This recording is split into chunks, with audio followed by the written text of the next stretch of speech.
Հայաստանի վարչապետը աշխատանքային այցով մեկնել է Եգիպտոս։ Մեր կառավարությունը հայտնել է, որ Նիկոլ Փաշինյանը Շարմ էլ-Շեյխում է ԱՄՆ-ի եւ Եգիպտոսի նախագահների հրավերով մասնակցելու Մերձավոր Արևելքի խաղաղության գագաթնաժողովին։ Եգիպտոսում է նաեւ Ադրբեջանի նախագահը։ Մինչև Եգիպտոս մեկնել է Նիկոլ Փաշինյանը Facebook-ի իր էջում ակտիվ գրառումներ եւ տեսանյութ է հրապարակել։ Անդրադարձել նախորդին հանրապետության հրապարակում կազմակերպած համերգին նվիրված Էրեբունի Երևան 2807-ամյակին։ Նա շնորհավորել է երևանցիներին, Երևանի քաղաքապետարանին եւ քաղաքապետ Տիգրան Ավինյանին Էրեբունի Երևան տոնակատարությունները մեջբերում բարձր մակարդակով կազմակերպելու համար։ Ինչու ուրեմն Հայաստանի բոլոր նախկին երեք ղեկավարներ։ Մի րոպե մի բան ասեմ շարքի նոր էպիզոդում Նիկոլ Փաշինյանը կրկին խոսել է Արցախի բանակցությունների մասին եւ Հայաստանի երեք նախկին ղեկավարներին ըստ էության մեղադրել Արցախի հարցը չլուծելու հանցավոր անգործության կամ քաղաքական խաբեության համար։ Կարող է լինել երկու տարբերակ։ Առաջինը, որ նրանք ցուցաբերել են հանցավոր անգործություն, գուցե ծառայելով ոչ թե Հայաստանի, այլ օտար երկրների շահերին, մեզ զրկելով Ղարաբաղի հարցի հոյակապ լուծումից կամ լուծումներից,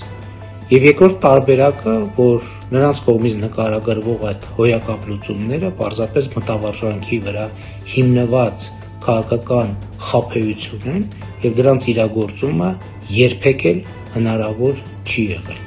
Ուրիշ տարբերակ պարզապես չկա։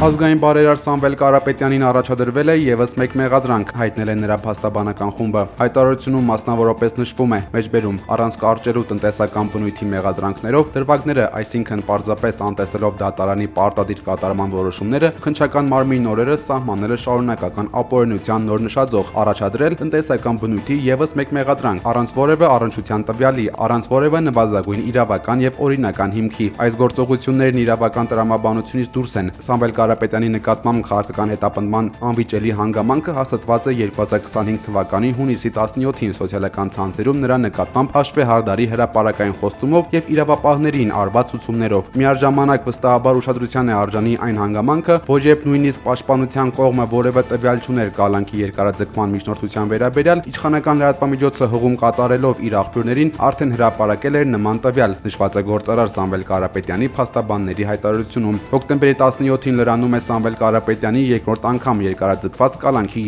2 ամիսը, դատական նոր նիստի օրը դեռ հայտնի չէ։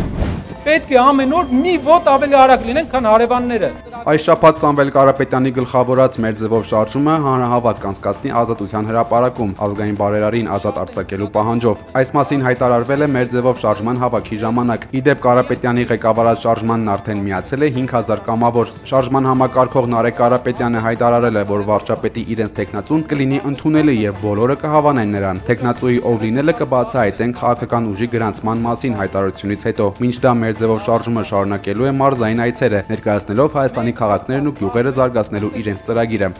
Մեր երկրի ղեկավարները իրենց ժամանակի 80%-ը պետք է ծախսեն տնտեսության վրա։ Երբ մենք նայում ենք օտար երկրների նախընտրական ամբողջ քարոզարշավները, բոլորը տնտեսության մասին են։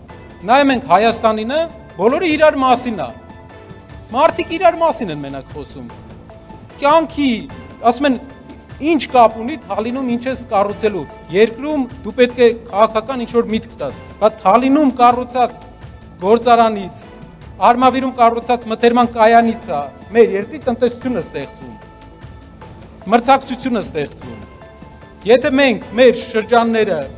չկարողանանք տնտեսապես կայացնենք, Երևանում նստած իրար հետ բանավիճելով չի։ Ու մենք շարունակելու ենք տնտեսության մասին խոսել։ Եթե մենք կարողանում ենք գործազրկության հարցը լուծել երկրում, մենք կարողանալու ենք նաև դրանով լուծել կրթության հարցը, որտեղ մարդիկ հնարավորություն են ունենալու ստանալ բարձր աշխատավարձներ, դասախոսները, ուսուցիչները, քանի որ պետության բյուջե ավել գումար է գնալու։ Պետությունը հնարավորություն է ունենալու վճարի, ստեղծի